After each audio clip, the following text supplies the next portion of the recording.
apa yang dikangenin kayak saat panggung? Jujur pas mendengar teriakan penonton, karena menurut aku itu tuh ya gini ya. Bentar, aku seneng ngopekin.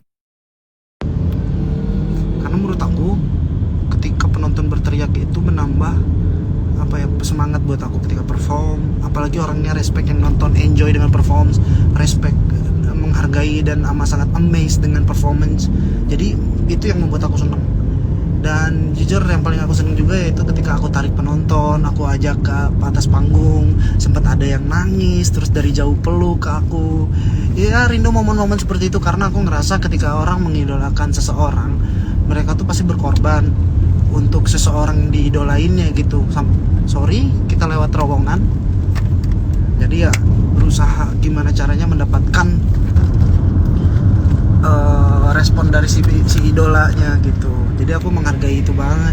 Ya rindulah momen-momen kayak gitu, bertemu dengan Ristalas gitu.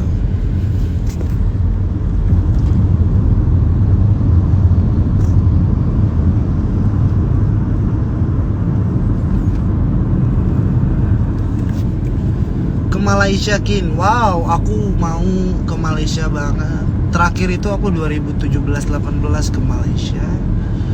Waktu itu alhamdulillah karena lagu Kesemuran Cinta kan direspon sama orang-orang sana. Dan by the way lagu Trilogi Cinta juga Cuek, Mantra, Makna Cinta direspon banget karena sempat masuk di trending YouTube-nya Malaysia. Jadi terima kasih banyak, semoga nanti bisa diundang lagi ke Malaysia. Tahun lalu tuh aku ke Malaysia karena ada acara awarding dan juga showcase di sana. Jadi sebelum showcase itu aku awarding dengan Kesemuran Cinta, mendapatkan penghargaan di acara APM, Anugerah Planet Music. Jadi di situ tuh penganugerahan achievement antar negara, ada dari Brunei, Singapura, Malaysia. Nah, alhamdulillah aku membawa penghargaan dari sana dengan achievement Kesempurnaan Cinta, lagu Song of the Year maybe, ya Song of the Year kalau nggak salah. Terus setelah itu akhirnya aku kenal lah dengan Aisyah Aziz. Setelah kenal sama Aisyah Aziz, aku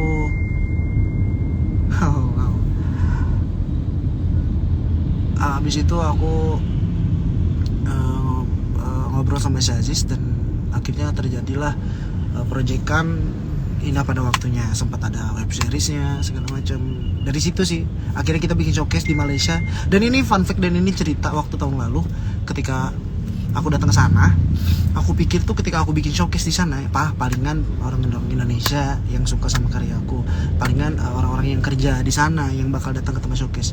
Dan ternyata ini di luar logika dan di luar nalar aku.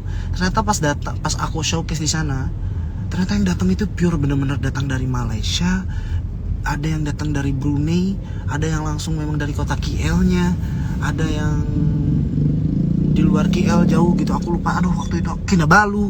Jadi kayak luar biasa, bahkan orang Indonesianya sedikit. Jadi menurut aku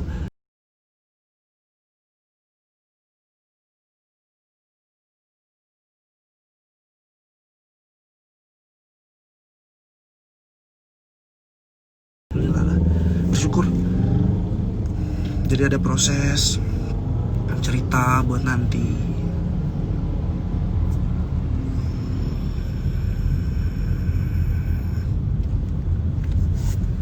Gimana rasanya pertama manggung, Kak? Wah, kalau untuk pertama manggung aku jujur-jujuran pasti ada namanya nervous, deg-degan, nggak percaya diri, sempat ada di titik dimana belum bisa menemukan jati diri, nyanyi fals kemana-mana karena deg-degan, terus sulit buat masukin nada lagu karena saking nervousnya. Biasanya kan kalau kita nervous itu confident diri kita tuh kepercayaan diri kita tuh kadang nurun karena tertutup sama rasa takut dan grogi kita.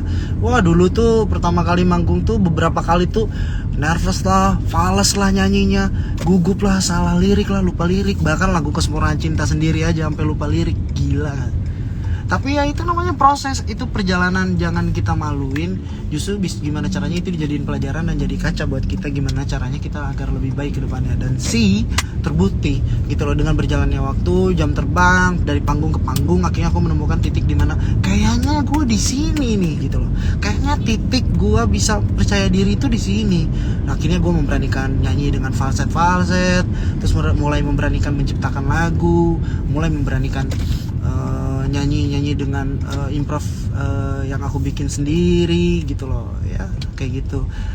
Pas ragu bikin, makanya aku di ragu akhirnya kalian bisa melihat perbedaannya ketika di ragu yang don't you know I love you lady, don't you know you make me crazy, oh my lady, don't you know you're the part of my life.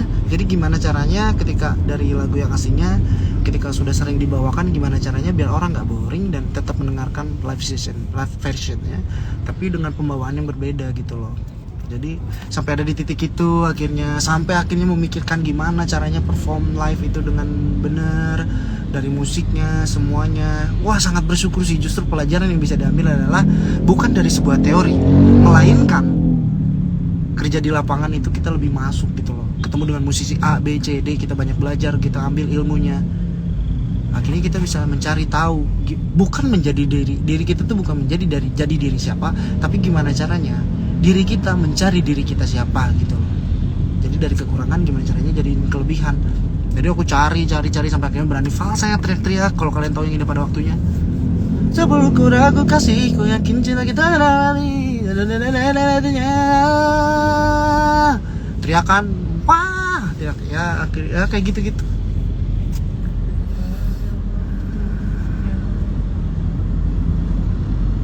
Udah pada waktu. Ini pertanyaan cukup bagus. Ngerasa nggak bangga banget? Nggak sih kakak, sekarang bisa jadi terkenal ini dan sukses ini. Sebenarnya kita lihat dulu dari sisi mana merasakan seterkenal ini dan sesukses ininya. Karena kalau menurut aku pribadi, dengan sekarang aku bisa dikenal dengan banyak orang, dengan sekarang diri aku yang orang banyak tahu, itu sebenarnya dalam diri aku, prinsip aku itu bukan menjadi patokan. Biarkan itu menjadi bonus untuk kerja keras kita. Tapi kalau menurut aku, ya ini adalah hasil dari kerja keras kita, tim semuanya. Dan juga aku ngerasa dengan orang-orang aware dengan siapa Iki itu ya mungkin karena si karyanya itu sendiri gitu. Dan menurut aku, kalau dibilang bangga, aku bangga, tapi bukan bangga karena dikenal banyak orang, tapi bangga dengan apa yang sudah aku lakuin, dengan bangga dengan apa yang sudah Iki curahkan lewat lagu-lagu. Lebih ke situ sih sebenarnya. Karena dengan walaupun saya terkenal saat ini, menurut Iki itu bukan jadi patokan, karena sama aja kok. Ketika aku belum orang banyak yang tahu juga, aku mah kayak gini orangnya, santai orangnya, apa adanya.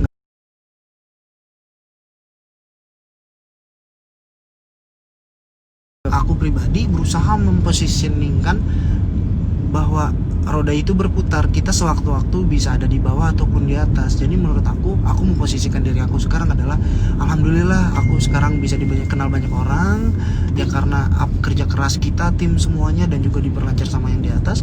Yang kedua adalah aku berusaha memposisikan ini adalah kerjaan aku yang di atas dasari karena itu cita-cita aku, hobi aku, keinginan aku, dan memang hal yang memang aku wujudkan dari kecil.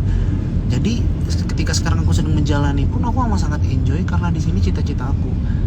Dan yang harusnya menjadikan sebuah kebanggaan adalah ya gimana caranya aku gimana caranya aku membanggakan kedua orang tua dan juga saudara-saudara itu. Jadi kalau menurut aku masalah dikenal atau tidak dikenal itu adalah poin plus ataupun bonus buat diri aku gitu. Karena ya sama lah, kita hanya beda bidang aja.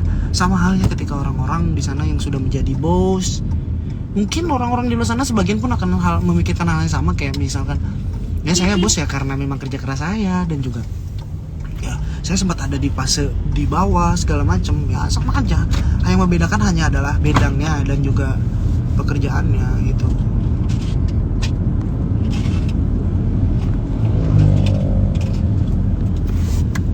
Sebenarnya Iki pengen dikenal sebagai apa ya? Saya pengen dikenal sebagai Rizky Febian yang ya Rizky Febian gitu. bukan yang berusaha untuk orang akhirnya menilai kayak kok si ini niru-niru, kok si ini kayak si ini ya, kok si ini kayak si ini. Enggak sih, aku berusaha untuk jadi diri aku apa adanya gitu loh ya. Jadi kayak, dan jujur karena aku tadi bilang kalau roda itu berputar, aku nggak mau egois dengan diri aku sendiri gitu ya. Jadi kayak misalkan ketika kita sudah masuk ke dunia entertain, gimana caranya kita itu harus bisa segala bidang.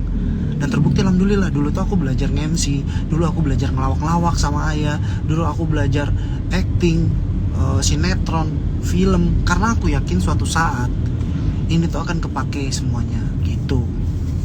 Jadi gimana caranya jika kalian, aku berusaha untuk memposisikan aku bukan artis, tapi berusaha untuk memposisikan seniman yang memang suka akan seni, apapun yang berbau seni kita aware dan kita appreciate gitu loh.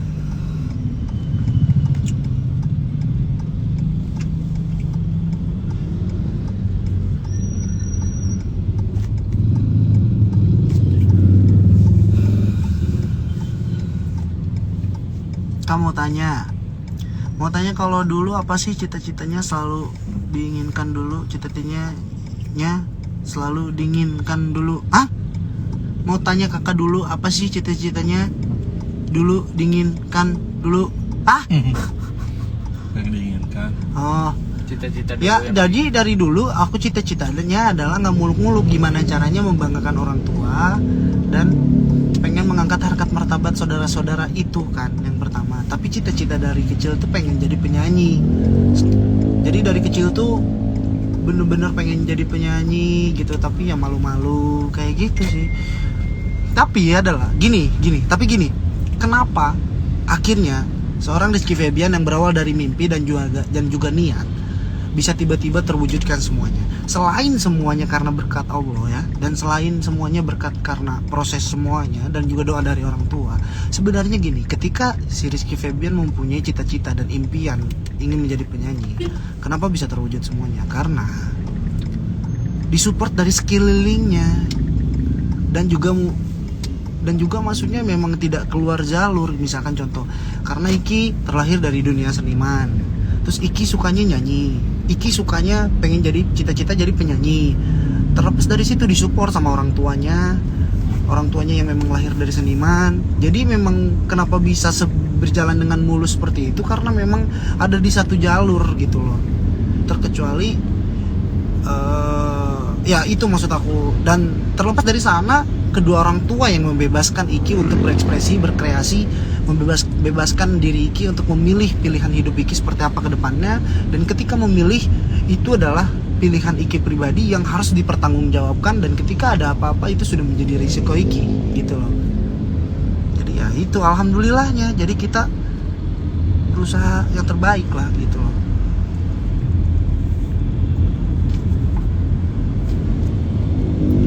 Jadi Ustadz nih hari ini.